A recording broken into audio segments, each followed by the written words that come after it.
aí, galerinha, cadê? Vamos, Arthur, vamos que vamos, vamos que vamos. A Musa Nicei aí, ó. Musa Nicei, Gabriele, o Ixor, Ludmila, Luana, muito bom. O Osmar, Arthur é o 11 do Vasco. Pô, o 11 é o PEC, né? Não, faz isso não, irmão, faz isso não. Aí tu vai arrumar um problema comigo. Tem que ser no mínimo o Paulinho Paula, né? Pô, o Paulinho Paula tá bom, o 10zinho lá, o homem, né? Ó, aproveitando aqui, antes de começar o próximo assunto, duas perguntas legais aqui que eu vi agora. O Railan tinha perguntado aí na aula 1, né? Foi essa pressão que gerou a implosão que matou os caras lá no submarino. É isso mesmo, Railan. Assunto meio pesado, né, tal, mas é isso. O submarino afundou uma certa profundidade, né, por 4.000 metros de profundidade, sei lá quanto. Imagina, olha a coluna de líquido em cima. Então, a pressão sobre o submarino é muito grande. Então, esmagou o submarino igual uma latinha de refrigerante.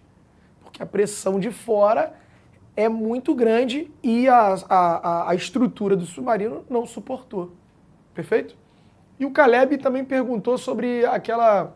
A cada 10 metros, né, de profundidade na água é 1 atm.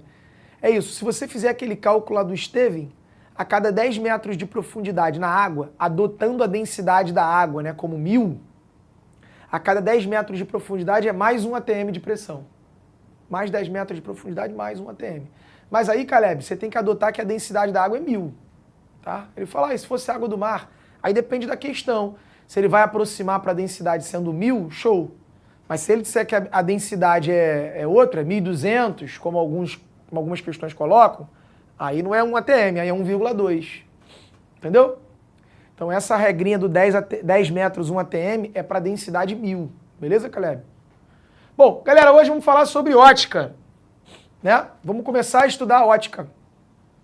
A ótica é a parte que vai estudar os fenômenos ligados à luz. Perfeito? E aí, cara, já para começo de conversa, vamos falar sobre a luz. Então eu começo falando primeiro sobre a luz. Né? Olha que curioso. Um pouquinho de história da ciência aqui, que inclusive caiu no Enem. Durante muito tempo, os físicos, né, a galera da época, né, os físicos, na verdade os pensadores, né, da época, que o cara era físico, era matemático, era astrônomo, era tudo junto, né? Mas os cientistas da época, eles se perguntavam sobre a natureza da luz. Né? O que é a luz? Será que a luz é um monte de partícula, um monte de bolinha que se propaga? Será que a luz é uma onda? O que era uma luz? O que era um feixe de luz? E aí, cara, essa briga aí, essa rincha, ela começou a ficar mais evidente através do nome de duas pessoas, de dois caras. Primeiro, Newton, né? Sir Isaac Newton, que acreditava que a luz... Newton acreditava que a luz era um conjunto de partículas. Ou seja, o Newton, ele era um cara corpusculista. Né? Ele acreditava no modelo corpuscular da luz. Que a luz é feita de corpúsculos, de partículas. Essa era a teoria do Newton. Um outro cara, que era contrário ao Newton na época, o Huygens, ele acreditava que a luz era uma onda. Mas ficava essa rincha. Né? Ninguém sabia o que era. Ele achava que era uma onda eletromagnética. Ou seja, ele defendia o modelo ondulatório. Claro, né? Cada um ia defendendo o seu modelo de acordo com certas evidências. O Newton falava muito da reflexão, que a luz bate e é refletida, né? com o mesmo ângulo, da mesma forma que bolinhas, quando batem numa parede, são refletidas. O Huygens falava da alta velocidade, né, do fato dos feixes de luz se cruzarem e não se atrapalharem, né? Então isso não poderia ser massa. Então cada um ia defendendo uma ideia. Perfeito? Até que teve um cara, né, chamado Young. Ele fez um experimento, o experimento de Young, que é o experimento da fenda dupla, onde a luz, ela sofria dois fenômenos, que a gente vai estudar isso quando a gente vai falando de ondulatória. A luz sofria difração e interferência. Eu não vou me aprofundar nesses fenômenos, que a gente ainda vai estudar isso. Mas são fenômenos ondulatórios, em outras palavras. Para a luz sofrer fenômenos ondulatórios, esses fenômenos só as ondas podem sofrer. Difração e interferência. Então a luz era uma onda. Cara, isso foi em 1800. 1801, sei lá, por aí. Iniciozinho ali do século XVIII, finalzinho do século... Iniciozinho do século XIX, finalzinho do século XVIII. Foi quando Young fez esse experimento e, cara, ele praticamente botou um ponto final nessa dúvida. A luz é uma onda. E aí todo mundo, caraca, Newton perdeu essa. Porque o Newton era o 10 e faixa dos corpusculistas. E o Huygens era o 10 e faixa dos ondulatórios. Mas com o experimento de Young, cara, a luz é uma onda. E a gente...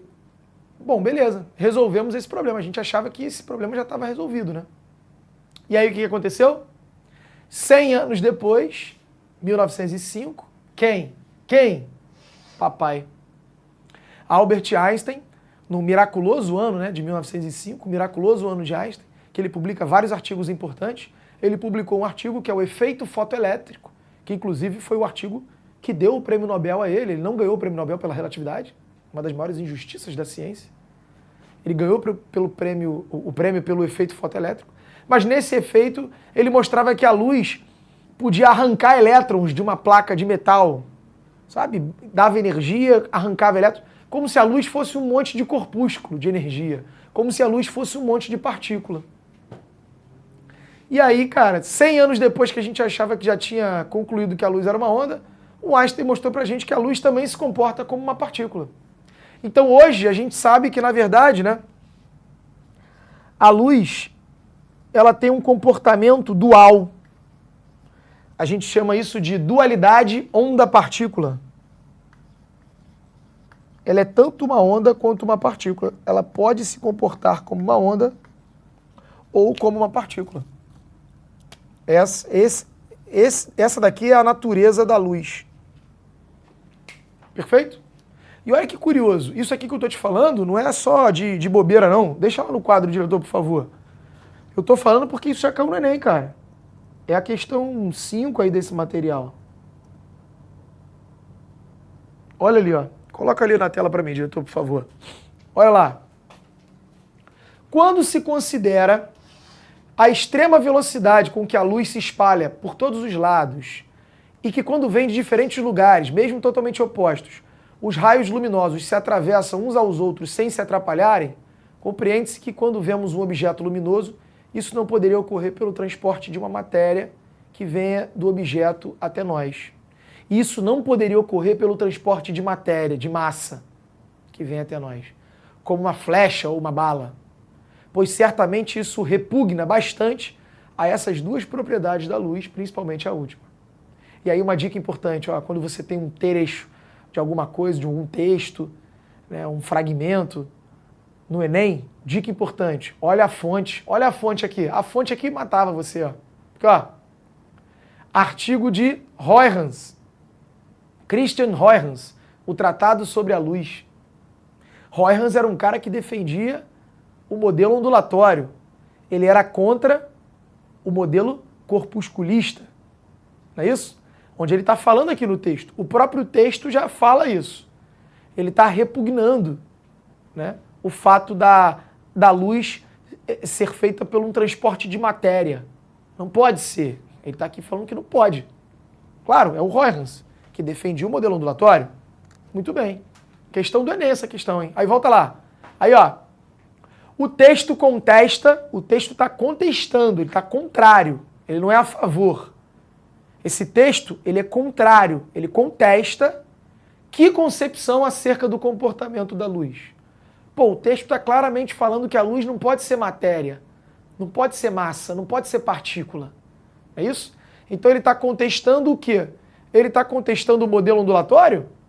Ele está contestando que a luz precisa de um meio de propagação, que é o éter?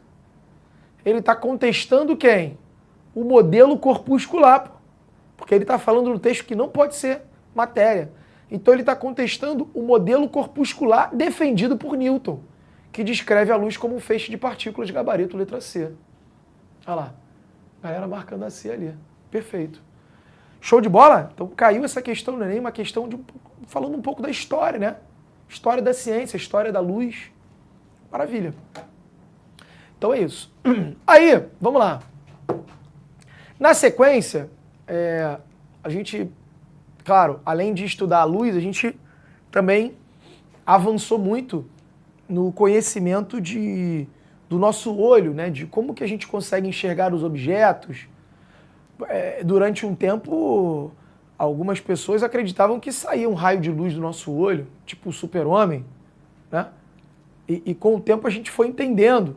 Surgiu a câmara escura, onde você tem a formação de imagem lá dentro da câmara, e aí a gente começou a olhar para a câmara escura e começou a entender, caramba, essa câmara escura aqui, né, tem um orifício, a imagem se projeta lá dentro.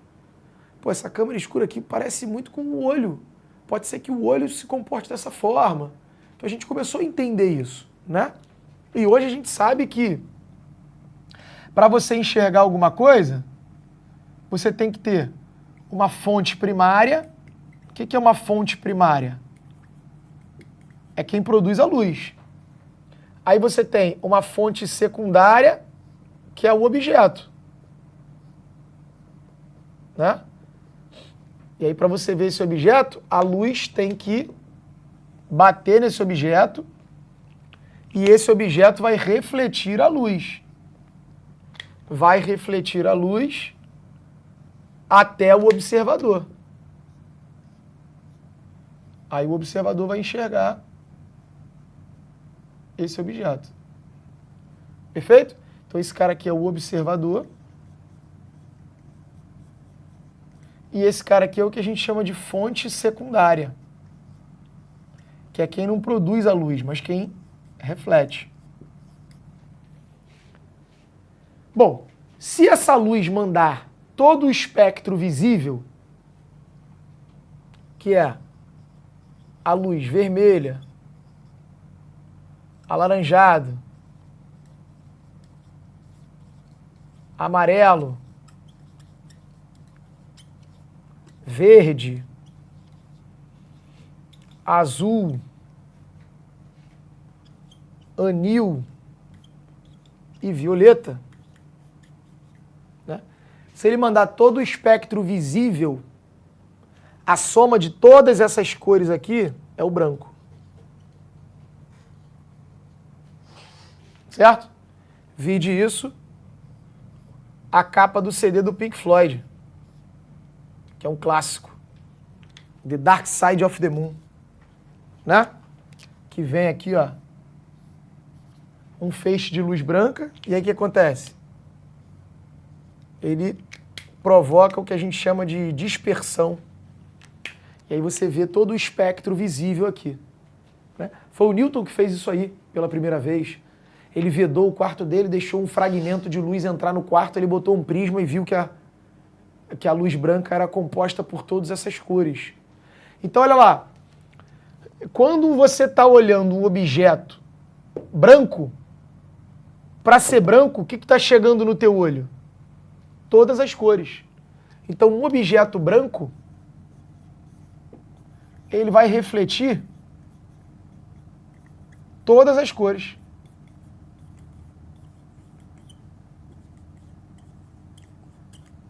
Um objeto colorido, ele vai refletir a cor que você está vendo. Então, pô, se a luz está batendo nessa caneta aqui, ó, a luz branca, ou seja, estão estão chegando todas as cores nesse objeto. Mas se eu estou vendo ele azul, é porque qual é a cor que ele está refletindo e está chegando no meu olho? A cor azul.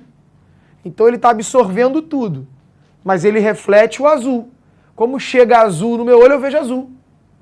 Essa caneta aqui, ó, eu vejo vermelho. Por quê? Porque ele está refletindo o vermelho. Tá certo?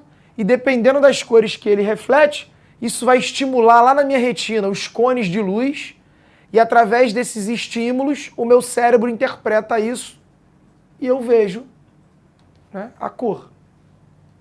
Então, olha que loucura, né?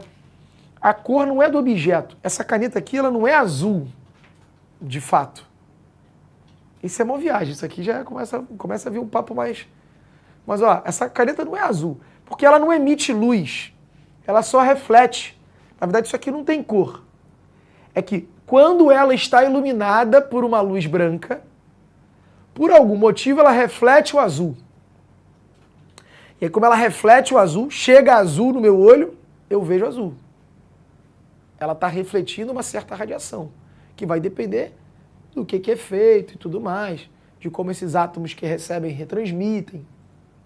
Mas ela está refletindo o azul, eu vejo azul. Mas a caneta não tem cor. Entende? E outra, é a cor que a gente vê. Sei lá, se tivesse um outro animal aqui, um cachorro, uma abelha, qualquer outro bicho, que enxerga diferente. Então, aquele estímulo, porque é uma certa radiação que tá mandando. Essa radiação, quando bate no meu olho, o meu cérebro vê isso dessa cor. Inclusive é o meu cérebro, né? Porque assim, a tua retina já é diferente. Provavelmente o tom de azul que você vê é diferente do tom de azul que eu vejo, que é diferente do tom de azul, que ninguém nunca vai saber, porque eu não estou na tua retina aí para ver. Né? Então assim, a cor é nossa, é uma interpretação do nosso cérebro. Chega uma radiação que estimula. Por exemplo, o infravermelho chega, mas o infravermelho não estimula a retina. Então tu não vê. Mas uma cobra vê o infravermelho. Então aquela radiação vai estimular, ela vai enxergar alguma coisa. Uma cor. Entende? Então tudo é a radiação que o objeto retransmite e que estimula o teu cérebro. O teu cérebro vai interpretar aquilo ali. Então a cor é uma coisa nossa, não é do objeto. A cor é coisa da tua cabeça. O teu cérebro é que interpreta isso e vê azul. Uma doideira isso, né? Isso é papo de maluco. Mas é verdade. Então o objeto colorido, gente, ele reflete algumas e absorve outras. E aí vai depender da cor dele. Perfeito? E o objeto preto? O objeto preto absorve todas as cores.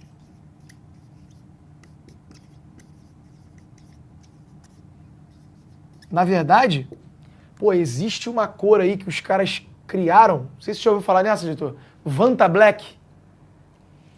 Meu irmão, o Vanta Black, depois tu bota aí a imagem. O Vanta Black, cara, é uma cor que absorve 99% do espectro visível. Meu irmão, é o preto mesmo, que você... Caramba, tu pinta o objeto, tipo assim, tu não vê nem o relevo. Imagina uma máscara. Você pinta ali de preto a máscara. Tu olha pra máscara, tu nem consegue ver que tem um nariz, que tem uma boca, nada. Parece um buraco preto que tu fez no Paint, que tu pintou no computador. É muito bizarro. Vanta Black, depois tu procura isso. Absorve 99%. Então, é isso. O objeto preto está absorvendo todas as cores. Aí, como não chega nada no teu olho, tu vê preto. Essa é a ideia. Perfeito? Agora, vem cá. Se eu tivesse, por exemplo, a bandeira do Brasil... Imagina que eu tenho a bandeira do Brasil ali, ó. Deixa eu completar ela, né?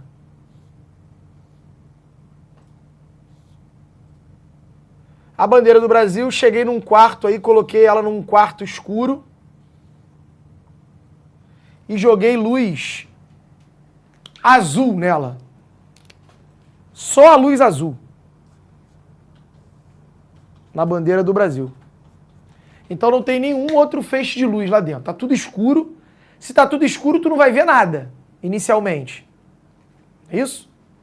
Não tem aquele papo de, não, professor, mas daqui a pouco eu me acostumo com o escuro, vejo legal. Não, se tu tá vendo alguma coisa no teu quarto à noite, é porque ainda tem luz. Tá entrando luz pela janela, tá entrando luz pela fresta da porta. Porque se não tivesse luz ali dentro, você não veria. Porque para você ver alguma coisa, tem que chegar luz no teu olho. Então, se não tem luz nenhuma, tu não veria nada nunca. Escuro, escuro. Certo? Aí você vai lá e, pum, liga uma luz azul na bandeira do Brasil. Cara, essa parte aqui que é verde, ó. Por que tu vê verde? Porque ela absorve tudo e só reflete o verde.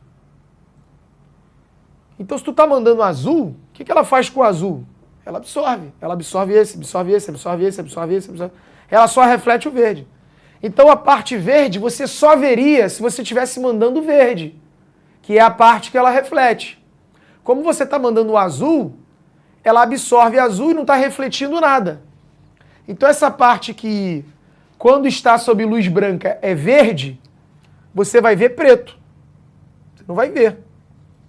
Porque só reflete o verde. Você não está mandando verde, ela não vai refletir. Objeto colorido. Reflete algumas, absorve outras. Então o que não for cor dele é porque ele está absorvendo.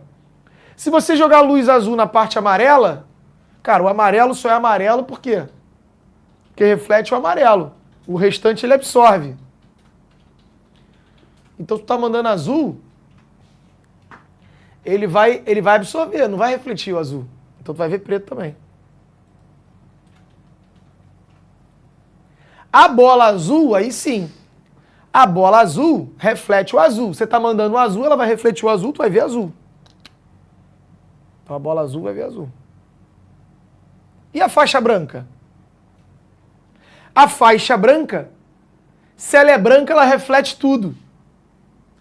Mas só chegou o azul. Beleza, ela vai refletir o azul. Então a faixa branca tu vai ver azul também.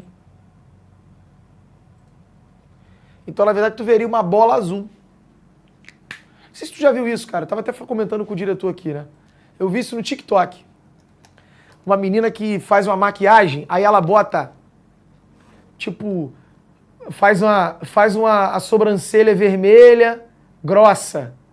Faz um bigode, um cavanhaque de vermelho. A menina tem uma pele clarinha, aí ela pinta um cavanhaque, uma sobrancelha grossa de vermelho. E com azul ela bota tipo um batom de azul e faz um delineado aqui de azul.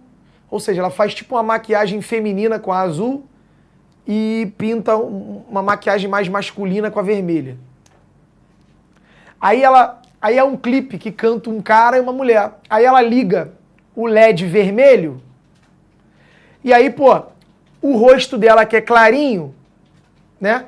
O rosto, uma pele clarinha, uma pele branca, reflete o vermelho. E a caneta vermelha reflete o vermelho também. Então fica a pele vermelha e o bigode que ela tinha feito vermelho também vermelho. Então fica tudo vermelho. Tu não vê. Tu só vê a parte azul que fica preto. Aí ela joga um LED vermelho no rosto dela, tu vê só a parte azul que você vê como preto, aí ela fica como se fosse uma mulher. O batom, delineado e tal, aí ela canta como se fosse a cantora. Não sei o que, sei lá. Quando começa o cara a cantar, o homem a cantar, ela troca a cor e bota o azul. Aí a pele azul e o batom azul, tudo reflete azul, você não vê. Você vai ver só o cavanhaque vermelho, a sobrancelha mais grossa vermelha, que tu não vai ver vermelha, tu vai ver preto. Mas aí ela fica como se fosse o cara. Então ela fica trocando a cor e troca pra mulher e pro cara. Muito maneiro, muito engenhoso. Fala justamente sobre isso daí. Não sei se você já viu essa parada. Ó, ainda não vi. Muito maneiro. Tem um clipe desse aí que a menina fez isso. Bom, quer ver outra evidência disso? Por exemplo, a planta que é verde, se ela é verde é porque ela está refletindo o verde. Ela absorve as outras cores, mas ela reflete o verde, por isso você vê verde. Se você botar a planta num quarto e ligar só a lâmpada verde, ela morre. Porque verde é justamente a cor que ela não absorve. E a planta, para sobreviver, tem que absorver luz. Se tu jogar o verde, ela morre. Se jogar o vermelho, ela sobrevive. Mas o verde, ela morre. Porque o verde é justamente a cor que ela reflete. Perfeito? Maravilha. Vou sair da frente para tu tirar um print. Belezinha. Show de bola. E aí agora, eu queria falar com você sobre o espelho plano, que é bem tranquilo também, né? A ideia do espelho plano.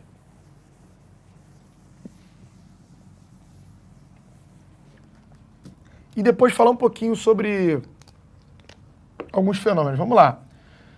Espelho plano, ó. Qual é a imagem de um espelho plano? Cara, o espelho plano, ele produz imagens com as mesmas dimensões do objeto. É tudo muito simétrico no espelho plano. Então, se eu tenho aqui um espelho plano,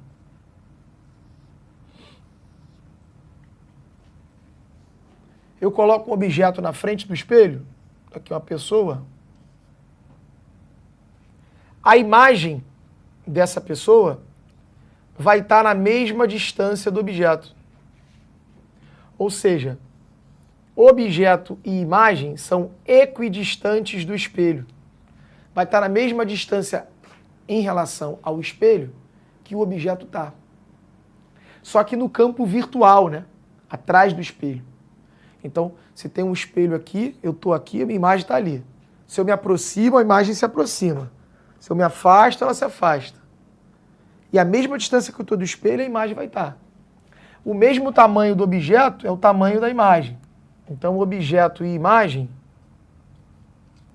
primeira característica, possuem mesmas dimensões. Segunda característica, são equidistantes do espelho. Ou seja, estão à mesma distância do espelho. Terceira característica importante, a imagem é enantiomorfa. Sabe o que é enantiomorfa? Enantiomorfa é lateralizada. Já viu como é que é escrito ambulância? Lateralizada. Já viu como é que é escrito ambulância? No capô da ambulância? É lateralizado. Para que você, quando olhe pelo espelho do retrovisor, você consiga ler corretamente. Né? Quer ver? É tipo isso aqui, ó. Exemplo, ó. Vou botar aqui um exemplo. Olha lá, diretor. Ó.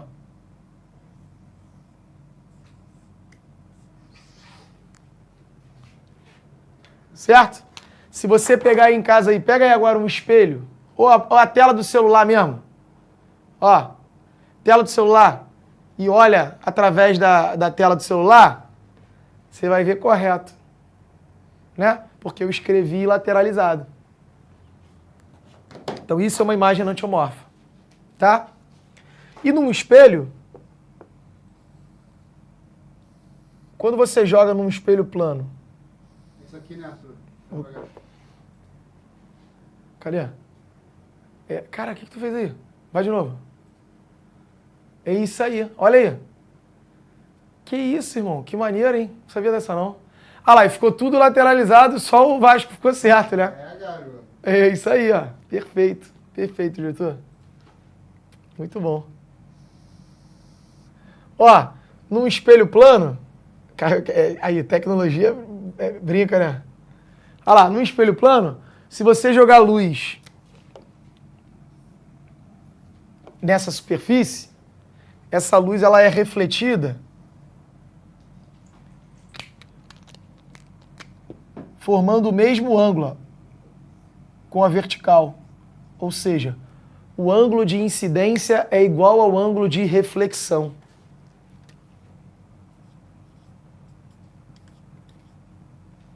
Tá certo? Isso é a lei principal aí da reflexão. E aí, cara, exercícios de espelho plano acabam sempre caindo numa semelhança de triângulos.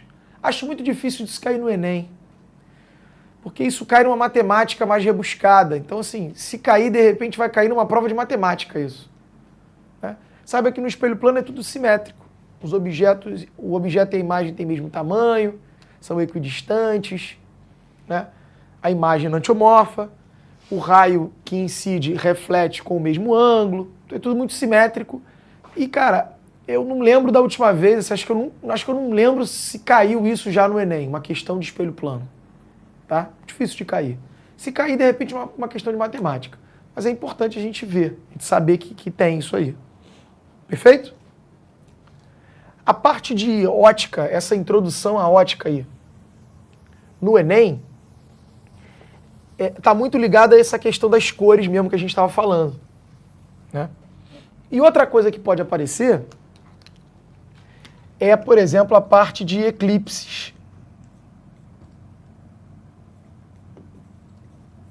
Fases da Lua, enfim. Essa parte também que tem a ver com sombra, penumbra, como que a luz incide. Então vamos lá. Por exemplo, ó, o eclipse solar. Como é que seria o eclipse solar? O eclipse solar, você tem aqui o Sol, a Terra, né?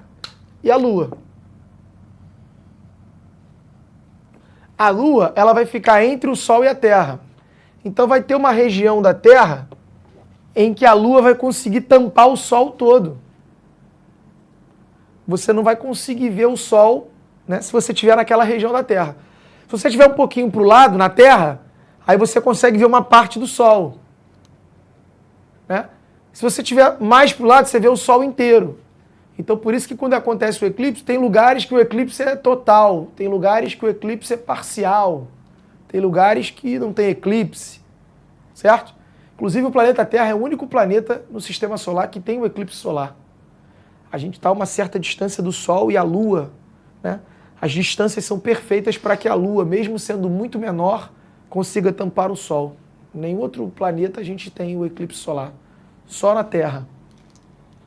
Então esse é o eclipse solar. Os astros se alinham nessa ordem. Sol, Lua e Terra. Aqui está a Lua.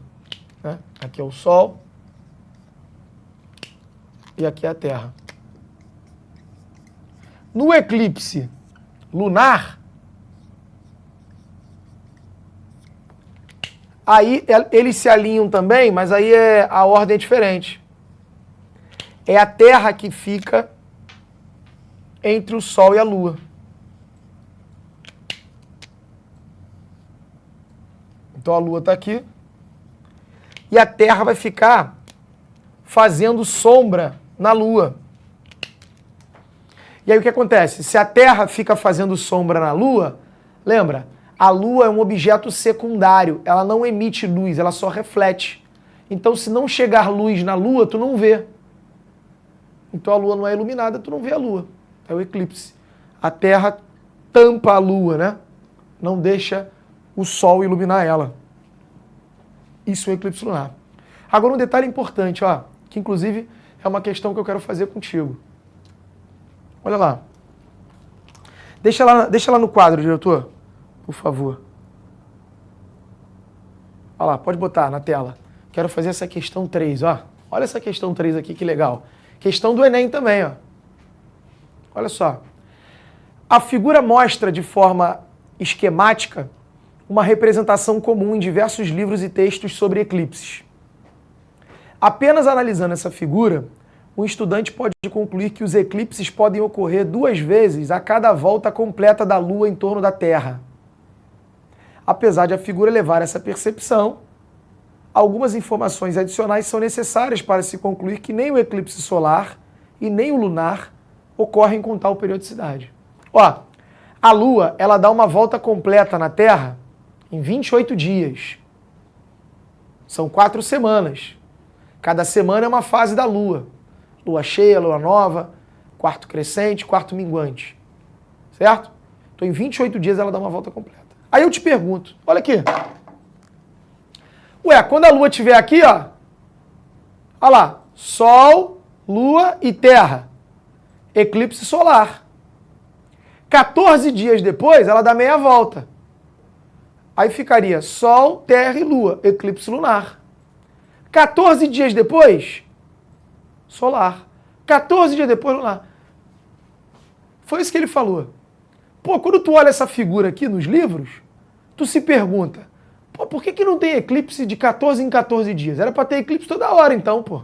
Porque toda hora a lua tá ali, toda hora o sol tá ali. Tá ligado, diretor? É isso que a questão tá falando. Mas a gente sabe que não tem eclipse toda hora. Inclusive vai ter um agora, ou já teve.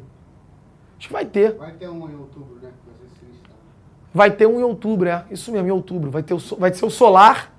E aí, ó, vai ter o solar. Pode procurar. 14 dias depois vai ter o lunar. Porque aí ele vai estar, a lua vai ter dado meia volta. Mas não é toda hora que tem. Por que não é toda hora que tem? É isso que ele está perguntando. E aí? Olha lá.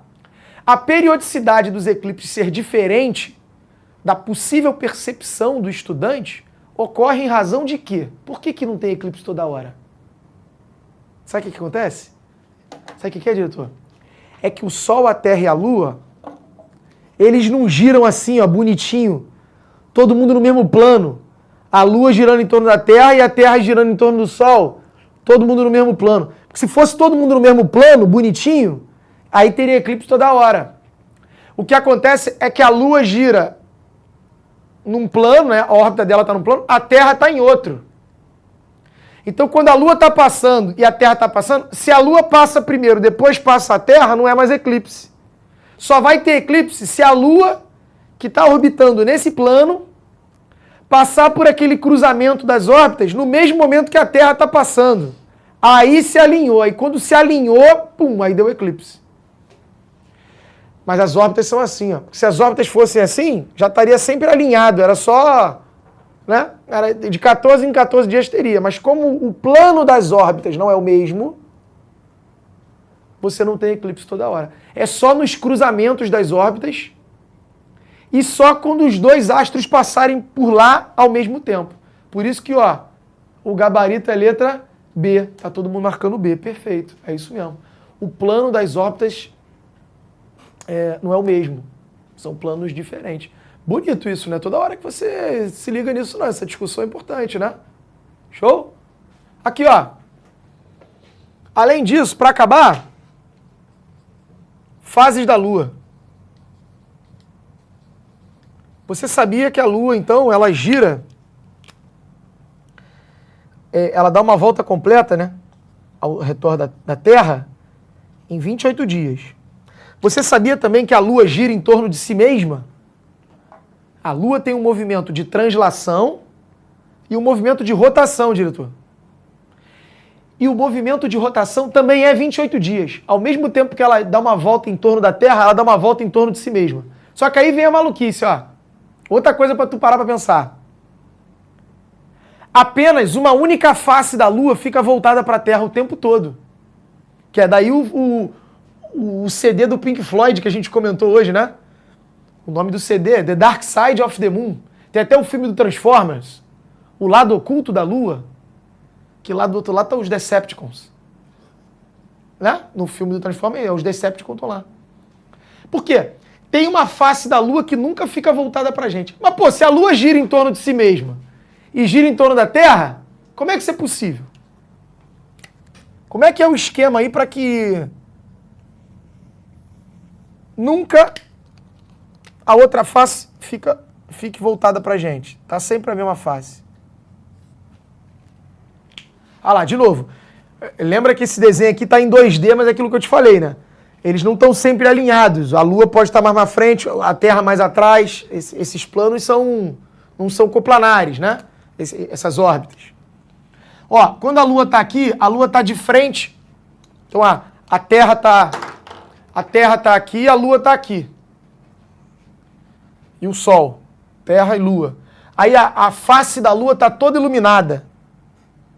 O Sol está iluminando a face toda dela que fica voltada para a gente. Aqui é a Lua cheia. Lua cheia. Quando acontece deles se alinharem, né? Aí na lua cheia rola o eclipse lunar. Pode ver que o eclipse lunar só vai acontecer na lua cheia.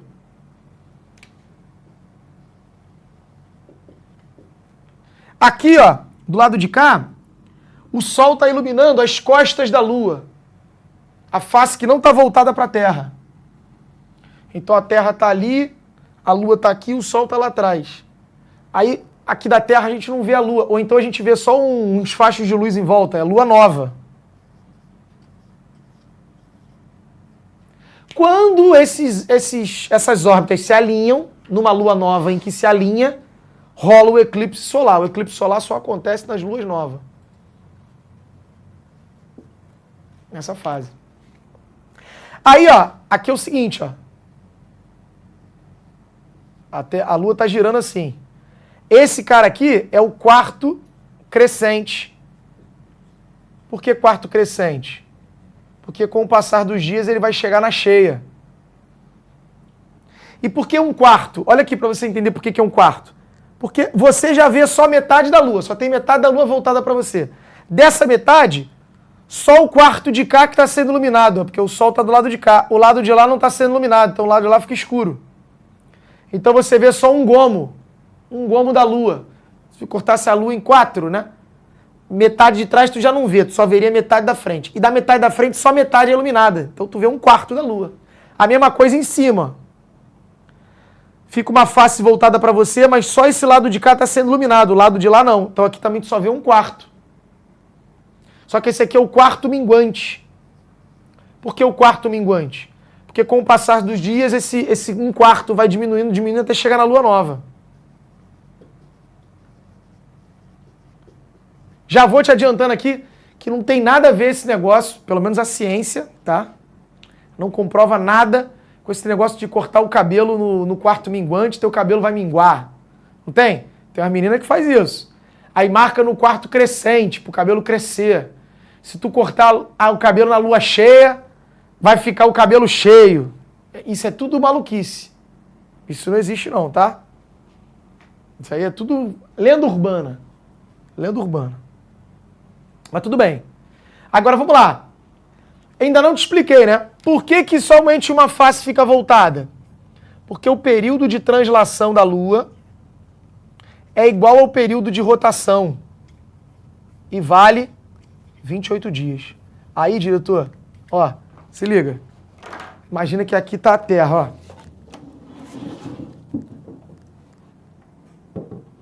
Deixa eu pegar mais um aqui. Ó. Aqui tá a Terra. Eu sou a Lua. Vou botar aqui, ó. Eu sou a Lua, tô redondinho igual a Lua. Tá? O que acontece, ó? Eu tô olhando para lá. Eu vou girar em torno da Terra 90 graus, diretor. Se eu girar em torno da Terra 90 graus, movimento de translação, eu vou para cá, ó. Concorda? Que eu tava ali e vim para cá. Só que ao mesmo tempo que eu giro 90 graus em torno da Terra, eu giro 90 graus em torno de mim mesma. Aí eu vou girar 90 graus em torno da Lua, da Terra, e 90 graus em torno de mim mesmo de novo, ó. 90 graus em torno da Terra, vou ficar do lado dela, 90 graus em torno de mim mesmo. É claro que eu faço isso ao mesmo tempo, né? Então, ao mesmo tempo que eu estou girando em torno da Terra, eu estou girando em torno de mim mesma. Porque se eu não girasse em torno de mim mesmo, olha lá, eu ia girar em torno da Terra, e aí eu continuar olhando para lá. Só que eu não estou olhando para lá agora eu vou olhar para cá, ó. Então eu vou girar 90 graus. Perfeito? Então eu giro em torno da Terra e giro em torno de mim mesmo. Giro em torno da Terra e giro em torno de mim mesmo. Giro em torno da Terra. Como esse tempo é o mesmo, eu fico sempre com a mesma face voltada para a Terra. Porque eu estou girando em torno da Terra e estou girando em torno de mim mesmo. Por isso que é sempre a mesma face que fica voltada. Olha lá, galera. Ah, é isso aí. Perfeito, gente? Maravilha? Maravilha, diretor? Então, deixa eu sair da frente aí para você tirar um print lá. É isso, cara. Essa aula de ótica é uma aula muito conceitual mesmo. São esses conceitos iniciais aí, esses conceitos introdutórios que costumam aparecer no Enem, tá? A nossa próxima aula, a gente continua em ótica. Na próxima aula a gente vai falar de refração, que é um assunto que aparece também, tanto a parte conceitual quanto umas pontinhas ou outra. A gente vai ficar dentro da ótica aí até o final agora, né? Até o final a gente vai ver espelhos, refração, lentes, defeitos da visão. Acabou a ótica. Física 2 agora é isso. Maravilha? Maravilha, diretor? Então é isso, galerinha. Obrigado aí pela atenção. Mais uma vez, foi um prazer. Forte abraço.